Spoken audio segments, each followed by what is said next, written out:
Well, g'day and welcome to another edition of Chewing the Fat. This week we're talking all things soccer. I've got a man on today with me who knows everything about soccer, but that is locally with the Reds and the world of soccer in general as well. He is the soccer expert on Fox Sports. He's also got his own show on 1323 Cruise FM.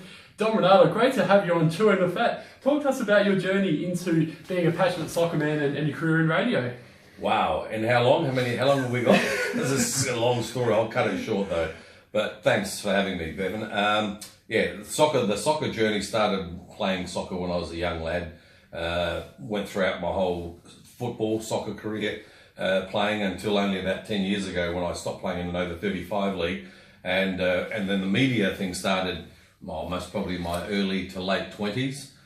So eventually I combined both. But radio became the number one because I was still playing competitive soccer here in Adelaide in the NPL, which is like the old SNFL, at a pretty good standard, but I had to choose one because if I wanted to get into radio back in those days, you'd have to go to the country. Nowadays, you play AFL or you go into a reality show and you're on the radio. But back then we did it the old-fashioned way, and that is get experience. So that's how all that started. My first job in Alice Springs back in 1981. Travelled a lot of Australia working in radio until I ended up coming back to Adelaide, and with the soccer commentary stuff, well, it was kind of like hand in hand really, because I was already in the media. I have a soccer background, so I was lucky enough to start calling soccer on radio, on this radio station when it was 5DN, Fresh FM, a few other radio stations around the place. Until this day I do it for Crocmedia, or some games for them, and also some games for Fox Sports. So yeah, it's been a pretty busy journey. And that is it in a nutshell, and I mean a nutshell. And 1323, when can we hear you on that? Yes, on Cruise 1323, weekdays between 10 a.m. and 1 p.m. Our station, nice quiet achiever. We're third in Adelaide at the moment until the next ratings. So yeah, if you like your classic hits, 1323 Cruise. And the Reds, they had a wonderful result against Melbourne City last week, but I want to talk to you about the week before. I think one of the best games of soccer you can ever see. The Reds were down 3-0 against Brisbane Roar, came back to win 4-3. Was that one of the best games you've ever seen, Dom? I don't know if that's one of the best games I've ever seen. There was certainly a lot of drama, because not as much as having 7 goals. They called it a 7-goal thriller.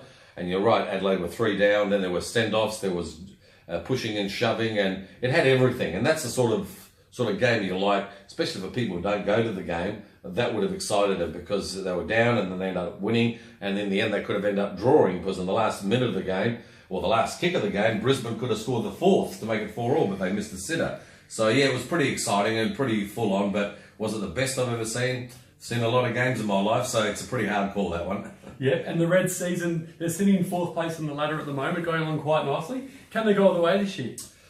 Don't know. They've had a few hiccups along the way. I don't think they can. They need to finish in the top 4 for them to give themselves a chance to go all the way. At the moment, they're, I think, 5th.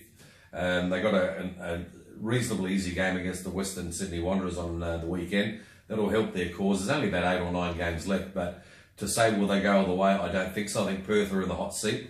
They've been doing the best. When you're top of the league, then obviously you must be doing something right. I think Melbourne and Perth, Melbourne Victory that is, and Perth Glory are the 2 teams that I think could finish in the final, but doesn't mean to say that Adelaide can't sneak in, but they've got to do a lot of things right to get there.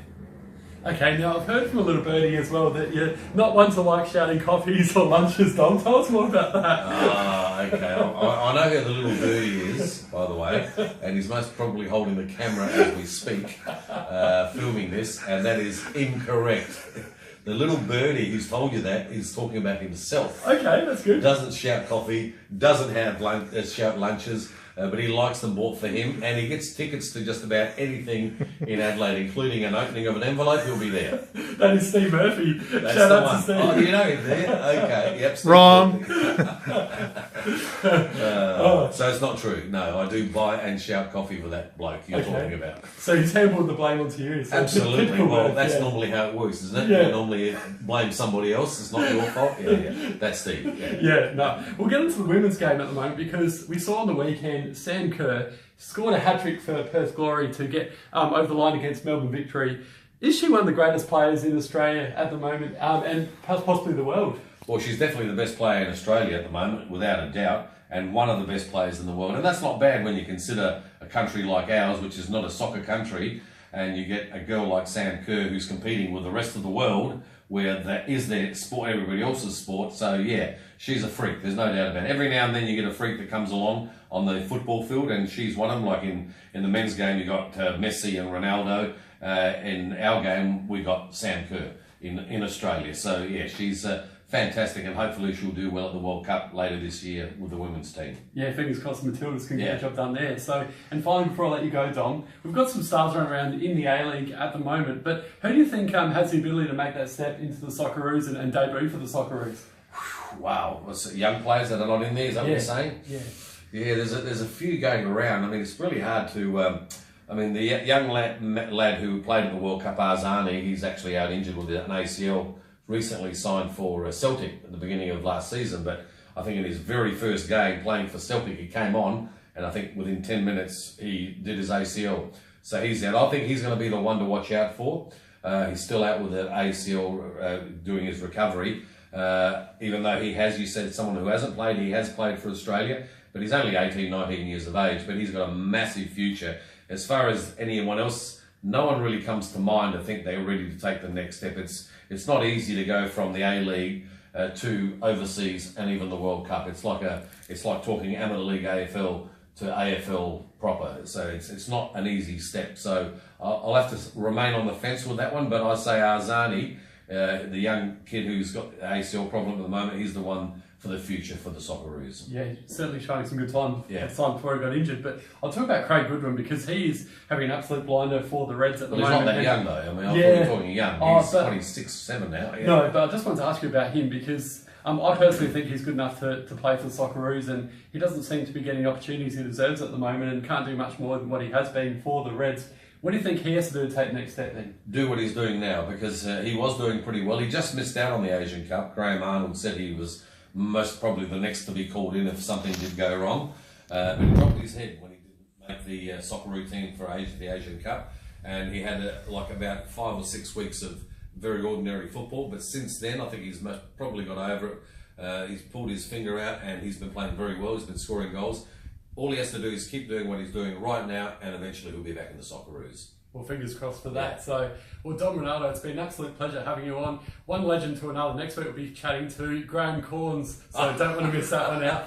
Ask him about soccer. He'll tell you, because he played over 35, that he knows all about soccer. Graham, you know nothing about soccer.